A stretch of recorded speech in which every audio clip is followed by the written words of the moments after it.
అందరికీ నమస్కారం. 12 రాసుల వాళ్ళు నన్ను ఎప్పుడు అడిగే ప్రశ్న ఏంటంటే నేను ఏ దేవుణ్ణి పూజించాలి అని.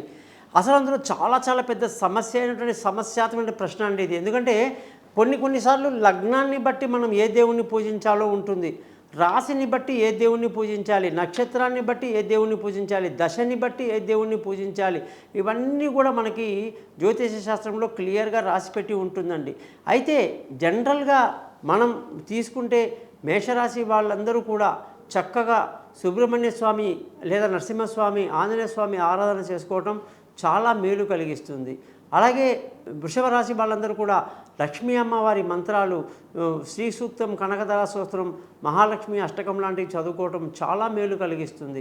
బుధ గ్రహంలో అంటే మిథున రాశిలో పుట్టిన వాళ్ళు విష్ణు సహస్రనామం చదువుకోవటం వల్ల ఎంతో మేలు కలుగుతుంది. కర్కాటక రాశిలో పుట్టిన వాళ్ళందరికీ కూడా శివ పంచాక్షరి మంత్రమే కాదు, అలాగే లింగాష్టకం, చంద్రశేఖరాష్టకాలు అనేవి చాలా మంచిదన్నమాట. సింహరాశిలో పుట్టిన వాళ్ళందరికీ కూడా ప్రతిరోజు కూడా ఆదిత్య హృదయం, సూర్యాష్టకం ఇవి చదువుకోవటం ఎంతో మేలు కలిగిస్తుందని చెప్పేసి మనం చెప్పొచ్చు. కన్యారాశిలో పుట్టిన వాళ్ళందరికీ కూడా నారాయణ మంత్రం అంటే అష్టాక్షరి మంత్రము, విష్ణు సహస్రనామం, అలాగే అనేక రకాల మంత్రాలు కన్యారాశి వాళ్ళకి బాగా కలిసి వస్తాయి. శుక్రుడి యొక్క రాశిలో పుట్టిన వాళ్ళకి ముఖ్యంగా అష్టలక్ష్మి స్తోత్రం, లక్ష్మీ అష్టోత్తరం లాంటివి అనేక లక్ష్మీ మంత్రాలన్నీ కూడా ఎంతో మేలు కలిగిస్తుందని చెప్పేసి తులారాశి వాళ్ళకి మనం చెప్పొచ్చు. వృశ్చిక రాశిలో పుట్టిన వాళ్ళకి కూడా నేను సుందరకాండ చదువుకోండి అంట. కాకపోతే నరసింహస్వామి కరావలంబన స్తోత్రం కూడా ఎంతో మేలు కలిగిస్తుంది. స్కంద షష్ఠి కవచం కూడా ఈ రాశి వాళ్ళకి ఎంతో మేలు చేస్తుందని చెప్పేసి చెప్పడం జరుగుతుంది.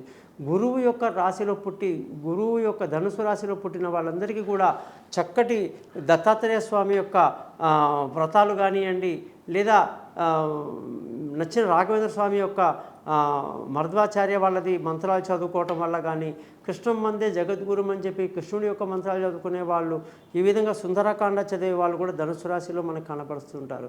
మకర రాశిలో పుట్టిన వాళ్ళందరికీ కూడా శని యొక్క శక్తి బాగుంటుంది కాబట్టి శివాలయంలో శివుడికి అభిషేకం చేసుకోవటం, వెంకటేశ్వర స్వామి గుడిలో చక్కగా పూజలు నిర్వహించడం, శని గ్రహానికి పూజలు చేయటం వల్ల కూడా మకర రాశి వాళ్ళకి ఎంతో మేలు కలిగిస్తుంది. కుంభరాశి వాళ్ళకి కూడా శనివారం ప్రత్యేకంగా శివాలయంలో అభిషేకం, అలాగే వెంకటేశ్వర స్వామిలో పూజ, శనిగ్రహం యొక్క పరిహారాలు చేసుకోవటం వల్ల ఎంతో మేలు కలుగుతుంది. మీనరాశి వాళ్ళందరికీ కూడా గురు మంత్రాలు, గురు ఉపదేశములు, అనేక విధంగా గురువు యొక్క ఆశ్రయం పొందడం అనేది ఈ రాశి వాళ్ళకి మంచిది అని చెప్పి మనం 12 రాశులకి ఏ రకాలుగా పూజించలు చేసుకోవడం తాత్కాలికంగా చెప్పడం జరిగింది. కానీ జ్యోతిషపరంగా మాత్రం ఖచ్చితంగా మీకు అనేక కొత్త సమస్యకి నివారణలు వస్తాయని చెప్పి తెలియజేస్తూ, జ్యోతిషపరంగా ఎటువంటి సందేహాలను కూడా నన్ను కాంటాక్ట్ చేస్తానని ఆశిస్తూ మీ నుంచి సెలవు తీసుకుంటున్నాను. మీ గోపాలయ్య గారు.